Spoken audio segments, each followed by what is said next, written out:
নমস্কার বন্ধুরা, আমি সুমনা চলে এসেছি আজকে আমার রেসিপি ঝুলি থেকে একটা রেসিপি নিয়ে। আশা করি আপনারা সকলে ভালো আছেন, সুস্থ আছেন। তো আজকে আমি আপনাদেরকে দেখাবো বীরভূম বাঁকুড়া ডিস্ট্রিক্টের একটা প্রসিদ্ধ রান্না, মাছের টক।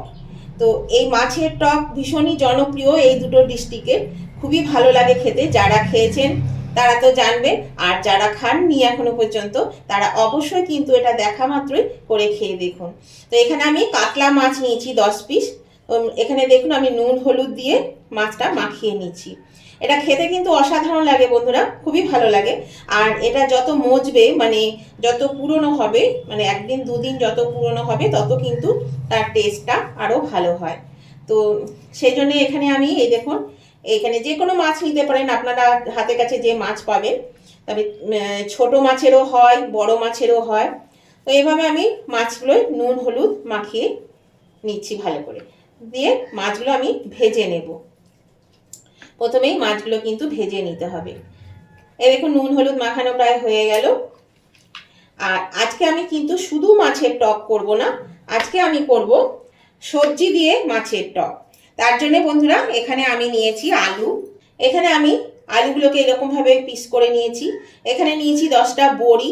এখানে নিয়েছি মূলোগুলোকেও এরকম লম্বা করে কেটে নিয়েছি।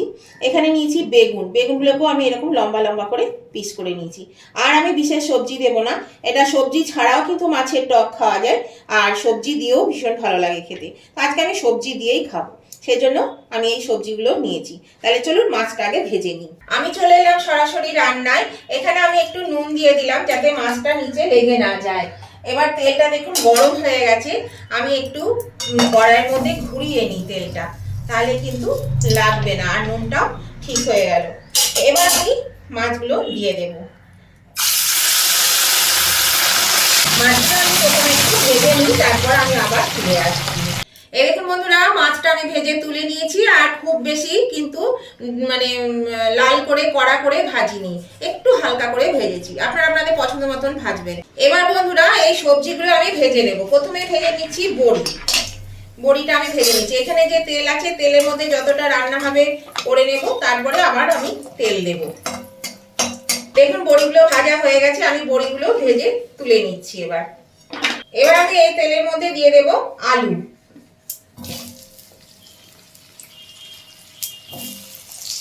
এবার ভেজে নেব বেগুন। আমার আলু মূলো বড়ি ভাজা হয়ে গেছে, মাছও ভাজা হয়ে গেছে। এবার আমি বেগুনটা ভেজে নিচ্ছি। আর আমি কিন্তু এই আলু বেগুন মূলোতে কোনো রকম তেল হলুদ দিইনি, যেহেতু আমি ওই মাছের তেলে এগুলো ভাজছি, সেই জন্য কিন্তু দেখুন একটু হলুদ হলুদ হয়ে গেছে। আর নুন সেই তেলের মধ্যে যেটুকু দিয়েছিলাম সেটুকুই আছে, এর বেশি কিন্তু আমি আর কিছু দিইনি। এবার আমি বেগুনটা ভেজে তুলে নিই। এবার বন্ধুরা সবজিগুলো সব ভাজা হয়ে গেছে, আমি তুলে নিয়েছি। এবার সরাসরি চলে আসবো রান্নায়। এখানে আমি তেল দিয়ে দিয়েছি, তেলের মধ্যে 2 টুকরো শুকনো লঙ্কা, 2 তেজপাতা আর 1/2 চামচ পাঁচফোড়ন দিয়ে দিলাম। এবার আমি এটা একটু ভালো করে নেড়ে চেড়ে নিলাম।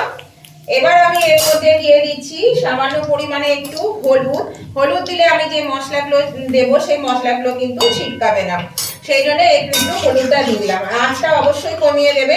এবার আমি এর মধ্যে দিয়ে দিচ্ছি এখানে 1 টেবিল স্পুন মতো পেঁয়াজ বাটা নিয়েছি। এই পেঁয়াজ বাটাটা দিয়ে আমি প্রথমে নেড়ে নেব একটু। এবার আমি দিয়ে দিচ্ছি এখানে ছোট চামচের 1 চামচ মতো রসুন বাটাটা দিয়ে আমি এবার নেড়ে নেব ভালো করে। মশলাগুলো কিন্তু কম আছে, মিডিয়াম আছে, একটু ভেজে নিতে হবে। আর বন্ধুরা পাশে একটু দূরেই মানে হচ্ছে, সরস্বতী পুজো হয়েছে, তো সেখানে এবার জোরে ডিজে বাজিয়ে দিয়েছে। প্লিজ একটু সাউন্ডটা যদি আসে একটু কষ্ট করে শুনে নেবেন। এতক্ষণ বাজাচ্ছিল না, আমি এতক্ষণ পর্যন্ত ঠিক ছিল, এবার বাজাতে শুরু করে দিয়েছে। এবার আমি এখানে দিয়ে দিচ্ছি একটু আদা বাটা 1 চামচ আর লঙ্কা বাটা, এটা দিয়ে আমি একটু কষিয়ে নেব। আর আমিও বন্ধুরা বীরভূমের মেয়ে, সেই জন্য কিন্তু টক খেতে ভীষণই ভালোবাসি। তো আমার শ্বশুরবাড়িতে এরা সব অতটা পছন্দ করে না বলে আমি খেতে পারি না, তবে মাঝে মাঝে করি। আর কি করবো, আমারও তো খেতে ইচ্ছা করে বলুন, সেই জন্য আমিও মাঝে মাঝে করে থাকি। এবার দিয়ে দিচ্ছি ধনে গুঁড়ো 1 চামচ, দিয়ে দিচ্ছি জিরে গুঁড়ো 1 চামচ, আর দিয়ে দেবো বাকি নুন আর হলুদ পরিমাণ মতো। এবার আমি মশলাটা ভালো করে একটু কষিয়ে নেব। দেখুন মশলাটা শুকনো হয়ে গেছে, সামান্য একটু জল দিয়ে দিচ্ছি, নাহলে কিন্তু মশলাটা পুড়ে যাবে। এবার ভালো করে মশলাটাকে কিন্তু কষিয়ে নিতে হবে। তাহলে চলুন মশলাটাকে আগে আমি কষিয়ে নিই একটু ভালো করে। এরকম বন্ধুরা মশলা থেকে তেল ছেড়ে দিয়েছে। এবার আমি এর মধ্যে দিয়ে দিচ্ছি ভেজে রাখা আলু আর মূলো। বেগুন এখন দেবো না, মূলো আর আলুটা দিয়ে একটু কষিয়ে নেব। বেগুনটা কিন্তু এখন দিলে পরে বেগুনটা একদম গলে যাবে, কারণ আলু আর মূলো সেদ্ধ হতে সময় লাগবে। সেই জন্য আলু আর মূলোটা আগে দিয়ে একটু কষিয়ে নিচ্ছি আমি। আর বন্ধুরা মাছের টক বা যে কোনো টক মানে হলো তেঁতুল, অবশ্যই তেঁতুল লাগবে। তো সেই জন্য এখানে আমি তেঁতুলকে জলে গুলে রেখে দিয়েছিলাম, দিয়ে ভালো করে ছাঁকনিতে করে ছেঁকে নিয়েছি। ছেঁকে নিয়ে এই কাপটা আমি এর মধ্যে দিয়ে দিচ্ছি। আর পরিমাণটা আপনারা আপনাদের বুঝে দেবেন, যেমন সবজি মাছ থাকবে আর যেমন আপনারা টক খেতে পছন্দ করেন সেই অনুযায়ী কিন্তু দেবেন, দিয়ে রান্না করবেন। আমি এখানে এইরকম সাইজের একটা ডাব নিয়েছিলাম তেঁতুলের, সেটা দিয়ে আমি এটা রান্না করব। তেঁতুলটা খুব একটা টক নয়, সেই জন্য একটু বেশি পরিমাণে নিয়েছি।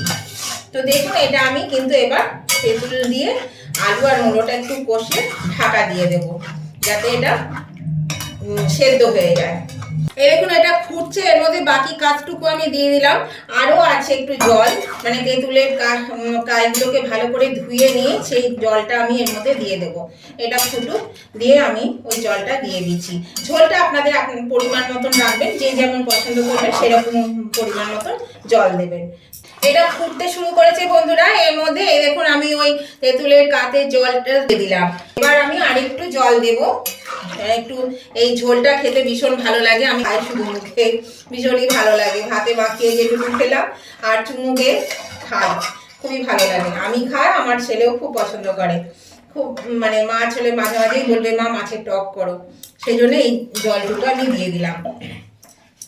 এবার আমি এটা ঢাকা দিয়ে দিচ্ছি মিনিট 10-এর জন্য, একটু ঢাকা দিয়ে দিলাম। 10 মিনিট পরে আমি ফিরে আসছি।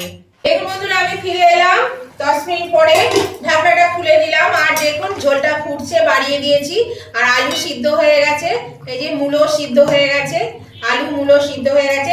এবার আমি এর মধ্যে দিয়ে দিচ্ছি ভেজে রাখা বেগুন, বড়ি আর মাছ। নতুন বন্ধু যারা আমার চ্যানেলে প্রথম এসেছেন তাদের কাছে আমার অনুরোধ, অবশ্যই কিন্তু আমার চ্যানেলটা সাবস্ক্রাইব করে না থাকলে আমার চ্যানেলটা সাবস্ক্রাইব করে দেবেন, আর পাশে থাকা বেলটা অবশ্যই ক্লিক করে দেবেন। তাহলে আমি যখনই আমার ভিডিওগুলো আপলোড করব নতুন নতুন, সাথে সাথে নোটিফিকেশন আপনাদের মোবাইলে পৌঁছে যাবে, আর সবার আগে আপনারা আমার ভিডিও দেখতে পাবেন। আর আমার উভয় বন্ধুদেরকে জানাই, আজকে যদি দেখতে দেখতে আপনাদের এই রেসিপিটা পছন্দ হয়ে থাকে, ভালো লেগে থাকে, তাহলে অবশ্যই কিন্তু লাইক দিতে ভুলে গিয়ে থাকলে লাইক বাটনটা একটু প্রেস করে দেবেন। আর কেমন লাগলো আজকের এই রেসিপিটা সেটা জানাতে কমেন্ট করতে ভুলবেন না। অবশ্যই কমেন্ট করে জানিয়ে দেবেন যে কেমন লেগেছে এই মাছের টক সবজি দিয়ে। যদি আপনাদের কমেন্ট পড়তেও ভালো লাগে, মিষ্টি মিষ্টি কমেন্টগুলো, আর আপনাদের একটা কমেন্ট আমাকে পরবর্তী রেসিপি বানাতে অনেকটাই উৎসাহিত করে।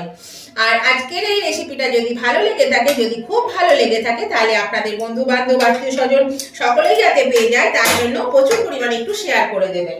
এখানে আমি একটু প্রয়োজন মতন স্বাদ অনুযায়ী চিনি দিয়ে দিলাম, যেহেতু তেঁতুলটা একটু টক হবে, আর টকের সঙ্গে একটু মিষ্টি না দিলে কিন্তু ব্যালেন্সটা ভালো হয় না, খেতে কিন্তু ভালো লাগে না। অনেকেই আছেন যারা একেবারে র টকটা খান, পছন্দ করেন, তো আমার একটু মনে হয় যেন মিষ্টি দিলে একটু ভালো লাগে, সেই জন্য একটু মিষ্টিটা দিলাম।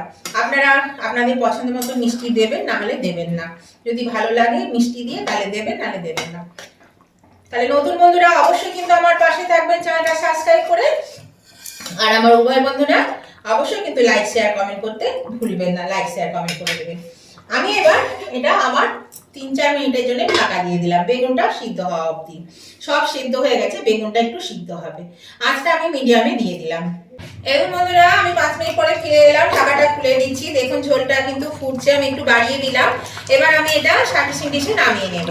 তো দেখুন এটা কিন্তু হয়ে গেছে, আর এটা খেতে কিন্তু সত্যিই খুব সুন্দর হয়। যদি না খেয়ে থাকেন কোনোদিন, তাহলে অবশ্যই কিন্তু একবার করে খেয়ে দেখবেন। হ্যাঁ, তাহলে দেখবেন খুব ভালো লাগবে খেতে। এই বেগুন সব সিদ্ধ হয়ে গেছে, আমি গ্যাসটা অফ করে দিলাম। এবার আমি এগুলো তুলে নিচ্ছি। এটা দিয়েই কিন্তু 1 থালা ভাত খাওয়া হয়ে যাবে, জানেন, এতটাই ভালো লাগে খেতে। তো চলুন আমি এগুলো তুলে নিই। এই দেখুন বন্ধুরা, আমি নামিয়ে নিয়েছি। আর এটা দেখতেও যেমন ভালো হয়েছে, খেতেও কিন্তু অসাধারণ হয়। একবার হলেও খেয়ে দেখবেন যারা খাননি এখনো পর্যন্ত, আর যারা খেয়েছেন তারা তো জানেন। তো আজকের রেসিপিটা আপনাদের যদি ভালো লেগে থাকে, পছন্দ হয়ে থাকে, তাহলে উভয় বন্ধুরা কিন্তু লাইক শেয়ার কমেন্ট করতে ভুলবেন না। আর নতুন বন্ধুরা চ্যানেলটা সাবস্ক্রাইব করে না থাকলে অবশ্যই সাবস্ক্রাইব করে আমার পাশে থাকবেন। তাহলে আজকের মতন আমি ভিডিওটা এখানেই শেষ করছি। আবার আমি নতুন ধরনের নতুন কোনো ভিডিও নতুন দিনে নিয়ে চলে আসবো। ততদিনে আপনারা ভালো থাকুন, সুস্থ থাকুন। Tata, bye bye.